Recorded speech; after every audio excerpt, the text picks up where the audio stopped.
morning, dear students. We were studying Lagrange's partial differential equation for BSc BCS semester 2nd students, unit 4th. We have already completed rule 3, rule 1st, rule 2nd and rule 3rd for finding the general solution of Lagrange's partial differential equations. Today, we will discuss another important rule, that is rule 4th. What does this rule says? In this method, we can find the general solution of Lagrange's partial differential equation of the form capital PP plus QQ equal to R, where P, Q and R are functions of x, y, z, by using the formula this. What does it says? We have to choose three multipliers S, T and U, which are also functions of x, y and z, in such a way, इन multipliers को हमने इस तरीके से choose करना है such that जो numerator बनेगा s d x plus t d Y plus u d z, ये जो न्यूमिनेटर बनेगा ये एग्जैक्ट डेरिवेटिव बनना चाहिए डिनोमिनेटर के किसी फैक्टर का.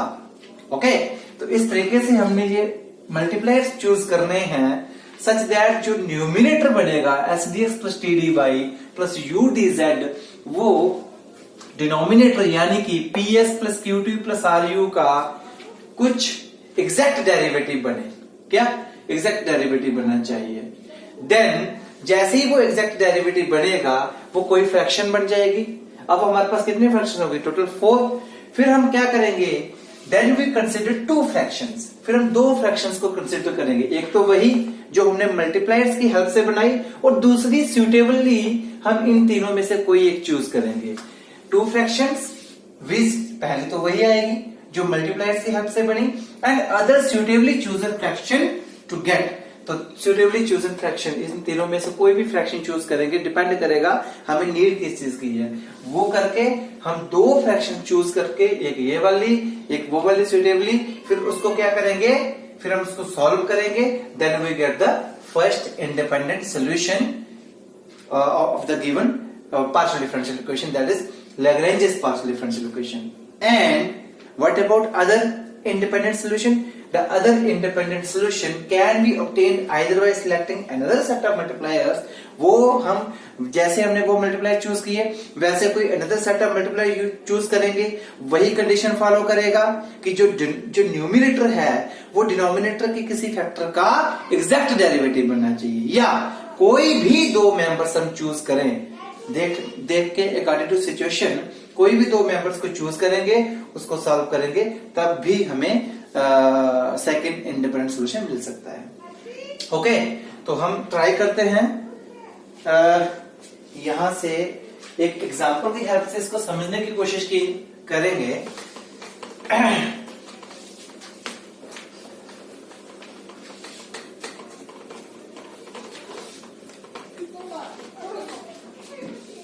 एग्जाम्पल क्या रहेगी?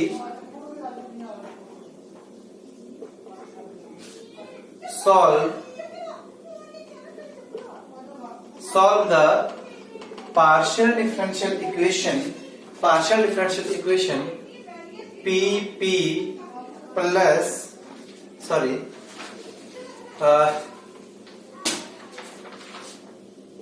PY plus QX is equal to Z.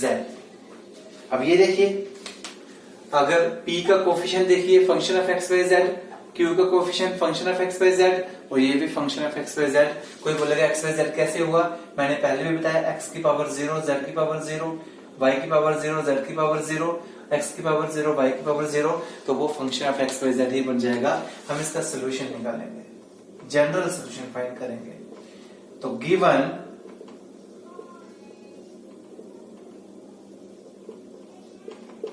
Lagrange's partial differential equation is, वो क्या है? वो है yp plus xq is equal to z. इसको हम मानेंगे फर्स्ट. तो ये है Lagrange's partial differential equation. तो कंपेयर करेंगे हम first with general Lagrange's partial differential equation of the form Pp plus Qq equal to R. We get, हमें क्या मिलेगा, कैपिटल P आपको y मिलेगा, कैपिटल Q आपको x मिलेगा और कैपिटल R आपको z मिलेगा. नाउ हम ऑक्सिलरी इक्वेशंस को लिखेंगे. Therefore auxiliary equations are, auxiliary equations किसकी, Lagrange's auxiliary equations are. Lagrange's auxiliary equations are. वो क्या होती है, dx upon p is equal to dy upon q is equal to dz upon r. So which implies dx upon p is y here is equal to dy upon q क्या है यहाँ, x is equal to dz upon r क्या है यहाँ, z है. और यहां से देखिए जो रूल फोर्थ कहता है उसके अकॉर्डिंगली हम इसको सॉल्व करेंगे.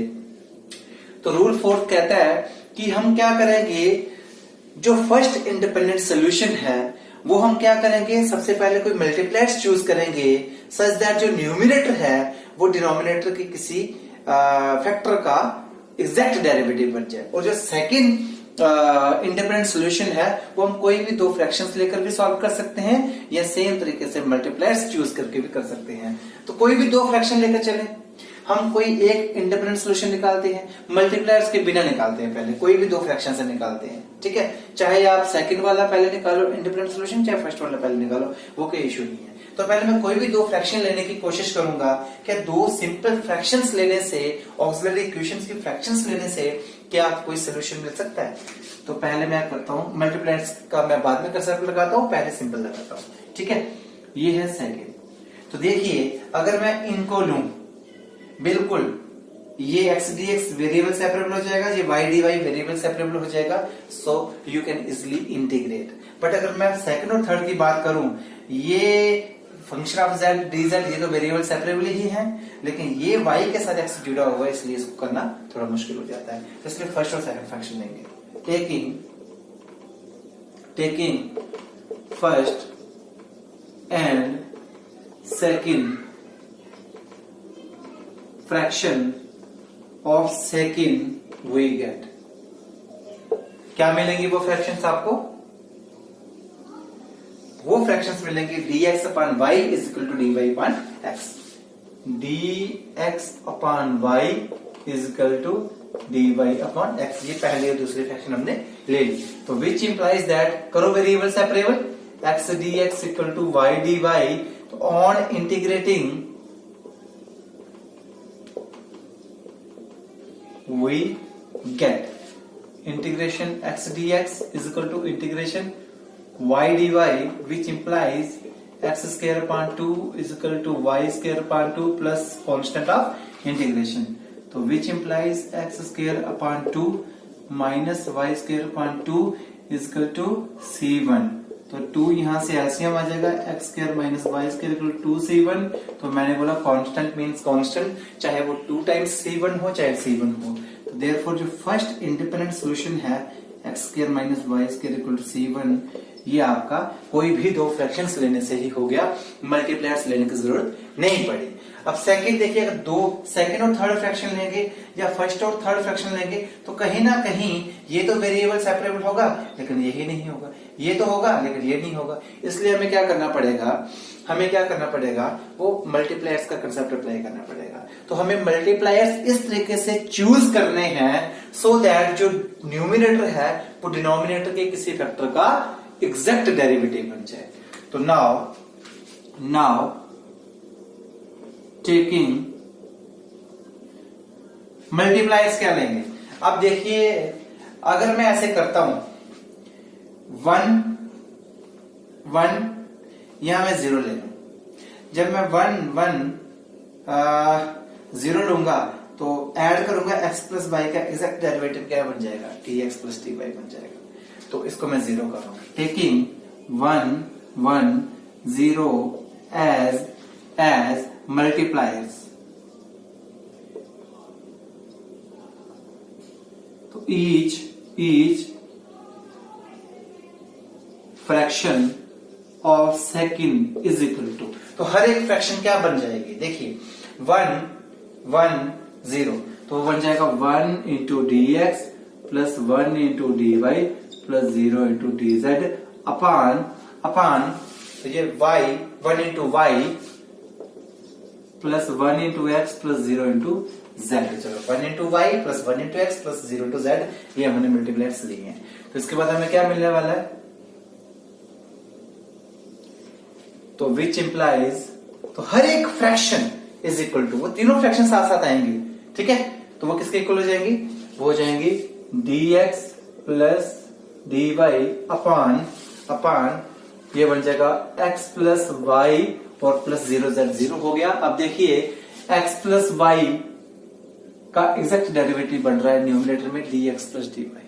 ओके, तो अब हम इस फ्रैक्शन के साथ उन तीनों में से कोई भी फ्रैक्शंस लेंगे, ये रूल कहता है।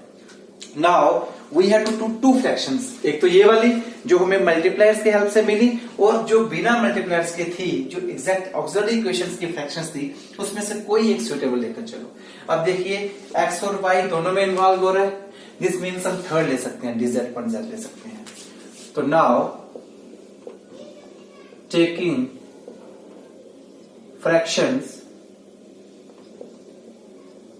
कौन कौन सी, dx plus dy upon x plus y and ये वाली फ्रैक्शन लूंगा मैं, dz upon z, we get क्या मिलेगा, dx plus dy upon x plus y is equal to dz upon z।